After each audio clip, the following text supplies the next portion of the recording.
திருத்தமிழ்மணி இங்க கூட்டணி கட்சிகளுக்கும் மாற்று கட்சிகளுக்கும் இரட்டை இலை சின்னத்தை கொடுத்து அவர்களை வெற்றி பெற செய்த கட்சி அதிமுக. ஆனா இன்னைக்கு அப்படியான ஒரு நிலைமை இல்லை அப்படின்னு ரொம்ப கடுமையா விமர்சிக்கிறாரு திரு தனியரசு. உண்மைதானே, அவர் ஜெயிச்சவர் சொல்றது நியாயம் இருக்குது, எனக்கு புரிஞ்சுக்க முடியுது சார். ஒரு 3-4 விஷயம் கிளாரிஃபை பண்ணிடுறேன். அதான் நான் அப்பயே கை தூக்கணும், நீங்க வெயிட் பண்ணுங்கன்னு சொல்லி முதல் சுற்று எல்லாரும் பேசி அதான் பொறுமையா இருந்தேன். ஜெயிலிருந்து வந்த உடனே அந்த அம்மா நான் தேர்தலிலிருந்து ஒதுங்கி கொள்ளுகிறேன், ஓய்வெடுத்துக் கொள்ளுகிறேன் என்பது வேறு, ஒதுங்கி கொள்ளுகிறேன் என்பது வேறு சொல்லிட்டு வீட்டில் போய் ஏன் படுத்துக்கிட்டாங்கன்னா, அப்புறம் ஏன் இப்போ திரும்பி வர்றாங்கன்னா அவங்க சார்பாக சொல்லப்படுறது எடப்பாடி தோத்துட்டாராம், அதிமுக தோத்துருச்சியா, தாங்க முடியாமல் திரும்பி வர்றாங்களாம். அது ஒரு நாடகம். அழுத்தம் திருத்தமாக சொல்கிறேன். அவங்க வீட்டில் போய் படுத்துக்கிட்டாங்கல்ல, அந்த போட்ட வழக்கை விட்ரா பண்ணலை. நான் தான் பொதுச் செயலாளர் சிறையிலிருந்து வழக்கு போட்டாங்கல்ல சார், அதை விட்ரா பண்ணலை. இல்ல, நீங்க முதுநிலை வழக்கறிஞர், பதங்களை சரியா பயன்படுத்துவீங்க. வீட்டுல படுத்துக்கிட்டாங்க அப்படின்னு சொல்றீங்க, அது தவறான பதம், அது தவறான பதம், அது நம்ம ஏத்துக்க முடியாது. நிச்சயமா ஓய்வெடுத்துக் கொண்டார்கள்னு சொல்லுங்க, ஓய்வெடுத்துக் கொண்டார்கள்னு சொல்லுங்க, படுத்துக்கிட்டாங்க, ஒதுங்கிக்கிட்டாங்க சரி, ஓய்வெடுத்துக் கொண்டார்கள் சரி, முதுநிலை வழக்கறிஞராக படுத்துக்கிட்டாங்க அப்படின்னு சொல்றேன் வேண்டாங்கிற. சாரி, உங்க கண்ணில் உள்ள தப்பு, நான் ரொம்ப சாதாரண வார்த்தையை சொன்னேன், படுத்துக்கிட்டாங்க. உங்க கண்ணில் தப்பு எனக்கு தெரியுது. இல்ல, கண்ணில் தப்பு இல்ல, வார்த்தையில தவறு. அது படுத்துக்கிட்டாங்க, படுத்துக்கிட்டாங்க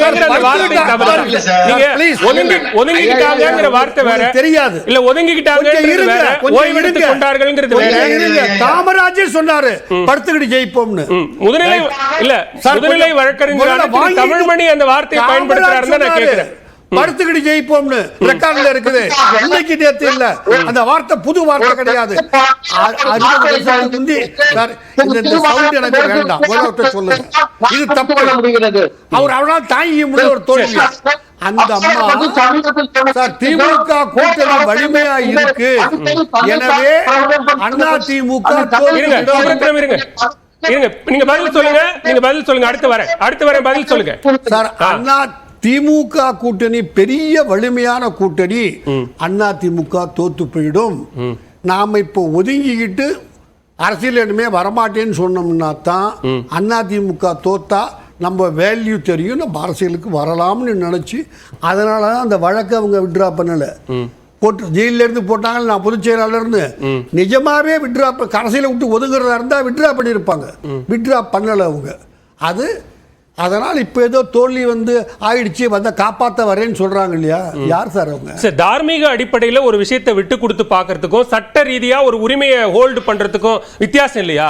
அது தார்மீகம் வருது. அரசியலை விட்டு ஒதுக்கி கொள்ளுகிறேன்னா அது தார்மீகமா? அது மன்னிச்சுக்கங்க, எனக்கு தமிழ் தெரியல, உங்களுக்கு தெரிஞ்சு இல்ல. நான் என்ன கேக்குறேன்னா, அப்படி விட்டு பாக்குறாங்க, அப்படி விட்டு பாக்குறாங்க.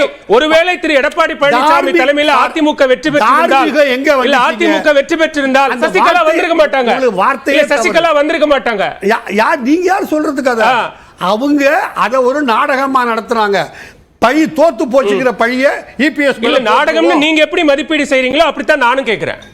சார், நீங்க ஆங்கர், இவர் சொல்லலாம், அவர் சொல்லலாம். நான் கேள்விதான் கேக்குறேன். நான் கேள்விதான் கேக்குறேன். அதுதான் நீங்க மதிப்பீடு செய்ய கூடாது. நீங்க ஆங்கர் இல்ல, நான் as ஆங்கரா நான் கேள்விதான் கேக்குறேன்.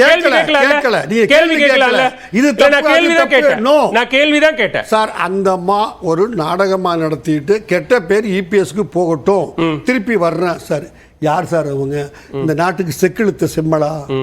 இந்த நாட்டுக்காக 10 வருஷம் ஜெயிலுக்கு போ என்ன அந்த அம்மாவுக்கு அவங்க தியாகம் என்ன? ரொம்ப முக்கியமான கேள்வி. சார், 4 வருஷம் ஜெயில இருந்தவங்க இந்த கட்சியை காப்பாற்ற போறாங்களா?